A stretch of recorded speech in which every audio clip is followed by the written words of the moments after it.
Emmanuel Macron, dans un bain de foule à Colombey-les-Deux-Églises, a semblé se plaindre des Français qui se plaignent en reprenant une phrase du général de Gaulle. Alors il y a eu hier beaucoup d'interprétations possibles à cette phrase. Ma question, est-ce que c'est un peu votre faute, les politiques? Est-ce que c'est un peu notre faute, les médias? Est-ce qu'il n'y a pas systématiquement une critique de ce que dit Emmanuel Macron? Est-ce qu'il n'y a pas une forme de Macron-bashing maintenant? Moi, je crois surtout qu'Emmanuel Macron devrait se méfier de cette espèce de système où, quand il rencontre un Français, il a une caméra derrière le crâne, si j'ose dire, à chaque minute. Parce que les conversations que nous pouvons avoir, y compris en antenne, on peut même comprendre certaines réactions, certaines réflexions. Elles finissent par dépeindre un personnage qui semble arrogant. Mais en réalité, un président de la République, s'il a vraiment envie de savoir ce qu'il fait, ce que pensent les Français, s'il veut vraiment échanger avec, il faut qu'il laisse les caméras un peu plus loin, il faut qu'il parle franchement avec eux. À l'époque des réseaux sociaux, je pense qu'à chaque fois que le président de la République parle comme ça, une petite phrase devient un événement politique. Pardon, hier, il dénonçait, c'est un des points que j'ai partagé sur ce qu'il disait hier, même si j'avais quelques désaccords, il dénonçait la tyrannie de l'immédiateté, c'est exactement ça. Une phrase sortie de son contexte, etc. Puis on les accumule, puis on en prend 10 au cours des 10 derniers mois et on finit par faire un portrait. Est-ce que ça résume un personnage? Je ne sais pas, même si je reconnais que je ne crois pas que le président de la République ait à se plaindre des Français. Parfois, les Français se plaignent du président de la République. Lui, il n'a pas à se plaindre. Fabrice Vesseredon. Il a été un petit peu moins causant sur le départ de son ministre de l'Intérieur, Gérard Collomb. Vous en faites quelle analyse? Vous comprenez quoi de ce départ? Je crois que c'est un divorce entre deux hommes, clairement, qui date de l'affaire Benalla, mais qui date aussi du fait que Gérard Collomb a dû essayer de faire comprendre, on se souvient de l'épisode de l'hubris, du manque d'humilité qu'il dénonçait devant une télévision. C'est une décision courageuse de la part de Gérard Collomb, selon vous? C'est évidemment une décision courageuse, mais la première chose, c'est un divorce entre deux hommes. Et finalement, le sentiment de Gérard Collomb que le président de la République n'écoutait plus les conseils. Mais je crois qu'il y a aussi autre chose, il ne faut pas se cacher la réalité, c'est que Gérard Collomb souhaitait, aux élections municipales, il l'a dit, se présenter à Lyon, et que le système lyonnais lui échappait un peu et qu'il a voulu partir plus vite. Ce qui en fait une crise politique, ce n'est pas tellement le départ de Gérard Collomb. Le ministre s'en va, ce n'est pas une crise politique. C'est le fait... C'est ça la séquence qui m'a surprise. Il pose sa démission, le président de la République cherche à le retenir et il s'en va quand même. D'une certaine façon, en même temps, il défie l'autorité du président de la République et il souligne à quel point deux personnages aussi proches, deux personnages aussi importants de l'État ne se parlaient plus. Mais pour vous, on est dans une crise politique. C'est évidemment une crise politique à partir du moment où le président de la République n'a plus d'autorité sur son ancien ministre de l'Intérieur, ou en tout cas qu'il ne se parle plus suffisamment. Alors est-ce que cette crise elle est gravissime? Non, parce qu'elle sera oubliée dans 10 jours, dans 15 jours. Elle montre une deuxième chose, la difficulté pour le gouvernement, après le départ de Nicolas Hulot, après désormais le départ de Gérard Collomb, de conserver confiance en lui-même. Pardon, quand vos principaux ministres s'en vont, c'est qu'il y a un problème de confiance en interne. L'intérim par le Premier ministre est tenable longtemps et où il faut une recomposition gouvernementale plus rapide? Non, je crois que François Hollande disait hier sur cette antenne que c'était pas possible d'avoir un ministre de l'Intérieur par intérim. François Hollande ferait bien de se passer de donner des leçons étant donné le quinquennat qu'il a fait. Mais la réalité, c'est que plus d'une semaine me paraîtrait vraiment excessif. Oriane Monsigny. Durant son discours de départ, Gérard Collomb a lancé un cri d'alarme sur la situation dans les quartiers. Est-ce que vous partagez le constat qu'il a fait? C'est en fait l'élément le plus marquant, et merci de le souligner, parce que ça n'a pas été assez souligné, de ce qu'on a vu dans ces jours. Le ministre de l'Intérieur, c'est l'homme réputé le mieux informé de France. Et il dit... je vois depuis le poste qu'il occupait des quartiers où la République ne fait plus son boulot et qui sont sous la coupe soit de trafiquants, soit d'islamistes. D'abord, c'est un bilan consternant, entre guillemets, qu'il dresse.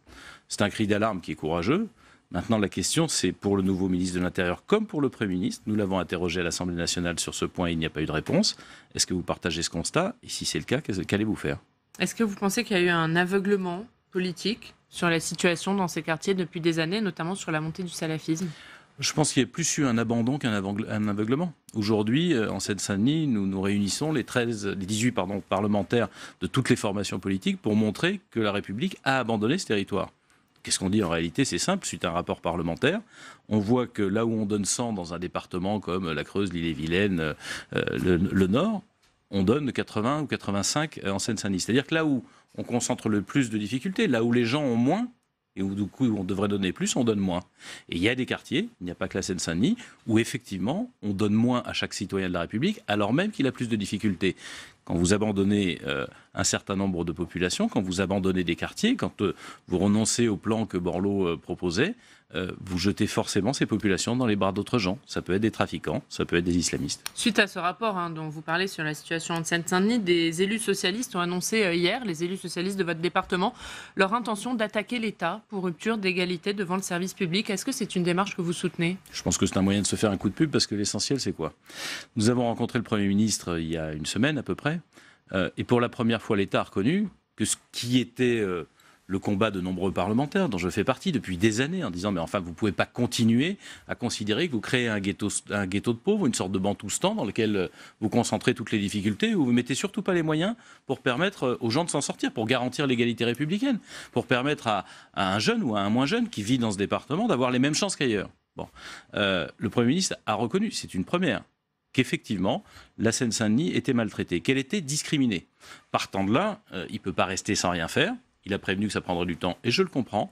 Enfin, il ne faut pas que ça prenne trop de temps. Vous lui faites confiance. Il faut démarrer. Il va faire quelque chose. Non, moi, je fais confiance sur acte et pas sur des déclarations. Simplement, moi, je ne suis pas partisan de la politique spectacle. C'est-à-dire, ce n'est pas le coup de baguette magique et les 40 ans d'abandon de la Seine-Saint-Denis, il y a sans doute d'autres territoires en France, on va les résoudre dans 15 jours. En revanche, j'attends maintenant du gouvernement un plan de remontée en charge, juste pour que, quand on donne 1 euro ailleurs, on donne aussi 1 euro à la Seine-Saint-Denis. Vous savez, il y a un grand mensonge qui est en train de se propager dans la vie politique française, notamment du fait d'une partie de la droite, c'est d'expliquer qu'on a mis trop d'argent dans les banlieues et que donc il faudrait en mettre moins. La réalité de ce rapport parlementaire, qui d'ailleurs, François Cornu-Gentil, qui en est l'auteur, est un parlementaire sérieux et un parlementaire de droite, la réalité montrée, c'est que quand vous additionnez les politiques classiques de l'État, qu'il y a partout, et que vous ajoutez les politiques de banlieue, dans un département comme la Seine-Saint-Denis, vous êtes encore en dessous de ce qu'on donne normalement ailleurs, sans politique supplémentaire. Fabrice Vesseredon. Autre actualité parlementaire et institutionnelle, Emmanuel Macron annonce, en tout cas a laissé entendre que les travaux sur la réforme constitutionnelle pourraient reprendre dès début 2019. Vous y croyez d'abord ? Alors que ça reprenne, oui. La question, c'est comment on aboutit. Vous pensez qu'il est en situation de force aujourd'hui, notamment par rapport face au Sénat ? Mais moi, j'analyse pas ça comme ça. Quel est le problème ? Un des problèmes, il n'apparaît pas aux Français, j'en ai bien conscience, mais quel est un des problèmes principaux de la France ? Nos institutions, aujourd'hui, ne permettent pas d'être efficaces.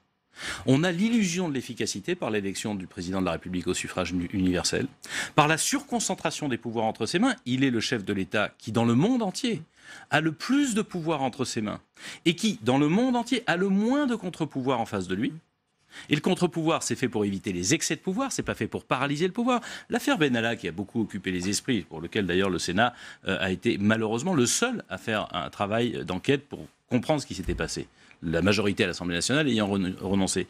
L'affaire Benalla est en fait un épiphénomène, mais elle montre une chose, c'est que l'Élysée est tellement surpuissant, a tellement peu de contre-pouvoir en face, que quand des gens sont à l'Élysée, ils se croient au-dessus des lois.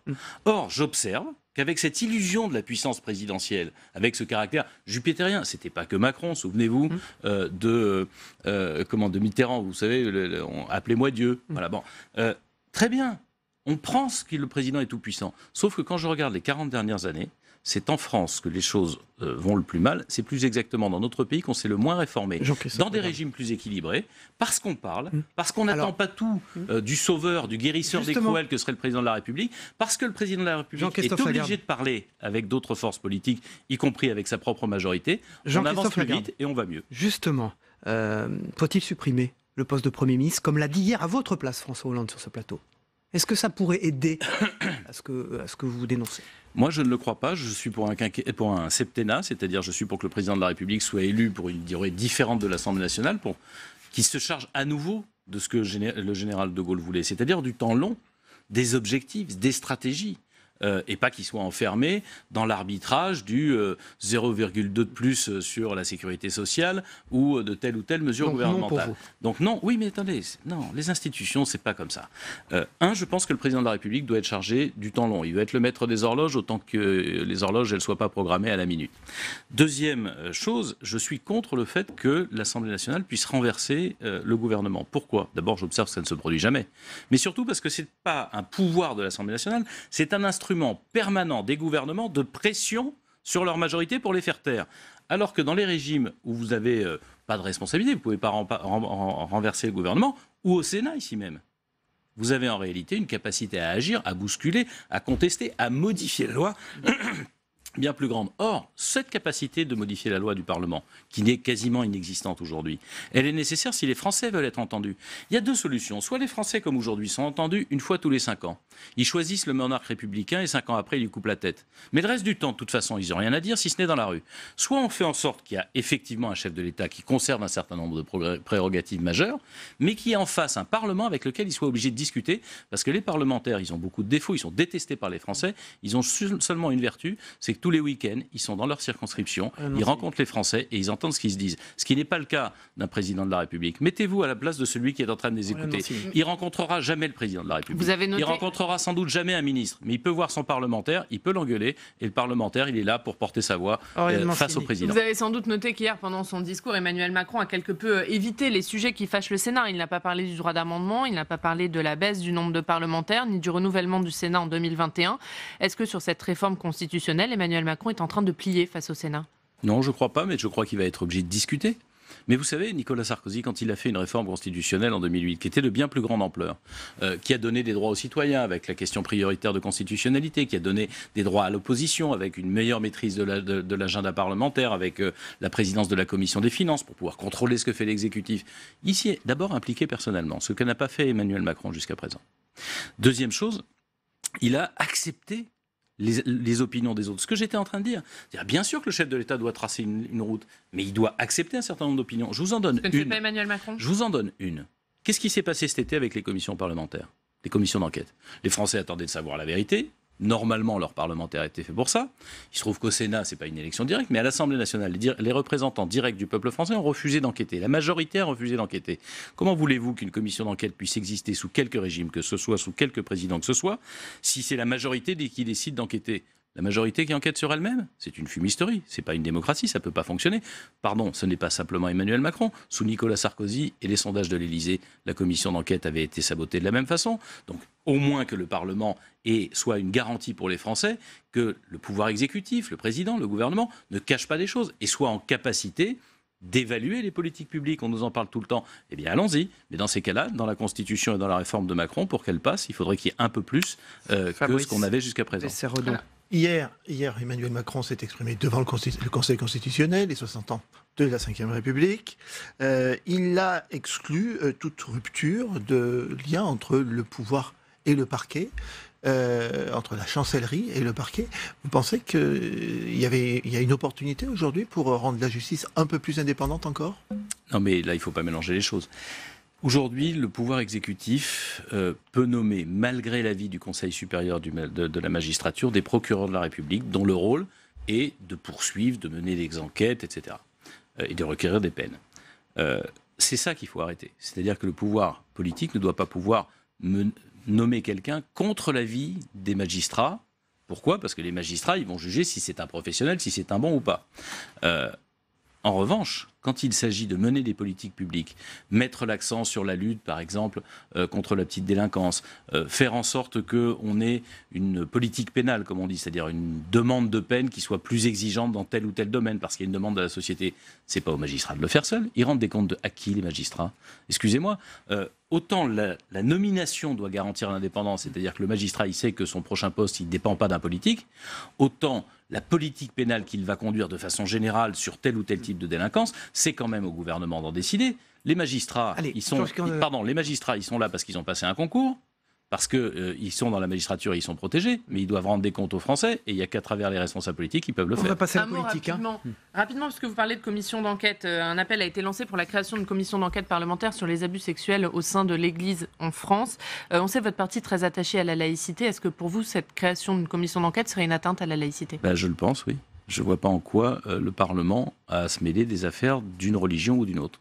Autant il est possible d'encadrer pour garantir la liberté religieuse, la liberté de culte et la liberté de ne pas croire, autant demander à des parlementaires d'aller s'immiscer dans l'organisation d'une religion à travers une commission d'enquête, ça me paraît là aussi de la politique spectacle, et je pense que on est en train progressivement d'abîmer, pour ne pas dire de détruire la démocratie, en voulant se faire remarquer par des propositions chocs sans réfléchir à leurs résultats. Alors, il y a une politique électorale aussi qui s'annonce, pas mal de rendez-vous. Les européennes, les municipales qui vont suivre, puis un peu plus tard les régionales. Emmanuel Macron veut rassembler très large. Votre position à vous, en tant que président, enfin en tant que Jean-Christophe Lagarde, et puis en tant que président de l'UDI, ça va être quoi par rapport... Vous êtes co-président du groupe Agir aussi. D'abord, je me permettrai une observation, vous venez d'évoquer les municipales. Je suis assez... Ça va être compliqué les municipales. Je suis assez estomaqué de voir des candidats aux élections municipales qui ont lieu pendant 18 mois, alors qu'il y a une élection européenne dans 9 mois. C'est-à-dire, il y a des gens qui font, au gouvernement, M. Griveaux, quelques autres, comme si l'élection européenne était passée et en fait leur problème personnel devient prioritaire. Pardon, je pense que les Français sont assez intelligents pour en 9 mois, à Paris ou dans un petit village, se faire leur opinion sur le choix de leur maire. Et je pense qu'on laisse les élections municipales de côté, d'autant plus qu'elles seront sans doute, du fait de l'éclatement du paysage politique, plus compliquées qu'avant. Mais sur les européennes, vous n'êtes pas très loin finalement avec Emmanuel Macron. Sur les européennes, moi j'ai une détermination totale et je vais vous la dire. Je refuse absolument que cette élection soit le match retour de l'élection présidentielle. Il n'y a aucune espèce de raison que M. Mélenchon veuille faire de l'élection européenne un référendum anti-Macron, ni que M. Macron veuille faire un référendum pro-Macron. Pardon, qu'est-ce qui se joue? Le fait de savoir qui va nous représenter 79 députés au sein du Parlement européen et pour défendre quoi? Or, si vous réduisez ça au match retour du deuxième tour de la présidentielle, comme le voudrait aussi Mme Le Pen, vous ratez l'élection et pendant 5 ans, nos parlementaires, en réalité, ne feront pas leur job, en tout cas, n'iront pas porter une mission. Et moi, je veux que les parlementaires européens, en tout cas ceux qui représenteront l'UDI, aillent porter une chose. C'est qu'au moment où Trump nous botte les fesses tous les matins, nous mène une guerre commerciale, nous dit avec qui nous devons commercer ou pas, au moment où Xi Jinping, le président chinois, achète des actifs stratégiques européens, des ports, des aéroports, des entreprises, mais où quand il faut investir en Chine, il faut que la moitié du capital soit chinois. Au moment où M. Poutine se livre en permanence à des pressions, qu'elles soient par des attaques informatiques ou à des pressions sur le fournisseur énergétique, l'Europe est le seul instrument que nous avons pour faire en sorte de ne pas subir les grandes puissances du monde, leurs intérêts contre les nôtres. Donc si on vous comprend bien, il aura une liste autonome de l'UDI. Et pardon, je vous dis les choses clairement, le schéma entre guillemets politique, où on veut nous dire voilà, ça va être les progressistes, ça va être les progressistes contre les nationalistes, etc., est un faux schéma. La question est qu'aujourd'hui l'Europe a des ennemis à l'intérieur, des gens qui veulent la détruire, un certain nombre de forces politiques que vous connaissez, et des ennemis à l'extérieur, des chefs d'État étrangers, dont M. Trump, qui disent « je veux la détruire ». Vous croyez que c'est pour notre intérêt? Vous avez regardé dans quel état est Mme May. Mme May, avec sa Grande-Bretagne isolée, elle est obligée de se coucher devant les Chinois. M. Trump vient cet été dans son pays l'insulter sur son propre territoire et dire que sa politique ne vaut pas tripette. Et elle se trouve... Je suis en train de défendre mes positions et vous allez me laisser le faire. Il se fait insulter. Non, mais je dis ça parce qu'il y a des partisans du Frexit, comme on dit. Il se trouve que le Brexit, ça met la première ministre britannique, une puissance comparable à la France, dans la situation suivante. Le président des États-Unis vient lui dire ce qu'elle doit faire, elle ne peut même pas lui répondre. C'est ça qu'on veut pour la France? Moi, non. La question d'Ariane Mancini. J'ai déjà répondu à cette question. On décidera de ça au mois de décembre et au mois de janvier, mais je ne vois pas de raison pour laquelle l'UDI ne défendrait pas ses positions. Merci, on l'a eu. Vous l'avez eu. Ariane Mancini, la réponse. Merci Jean-Christophe. Président de l'UDI. Il vous intéresse peu les enjeux, et moi c'est les enjeux. Regardez, vous avez du temps pour les expliquer. C'est pour ça que je les ai pris. Voilà. Merci, débrief de l'actualité dans un instant. Merci Jean-Christophe Lagarde.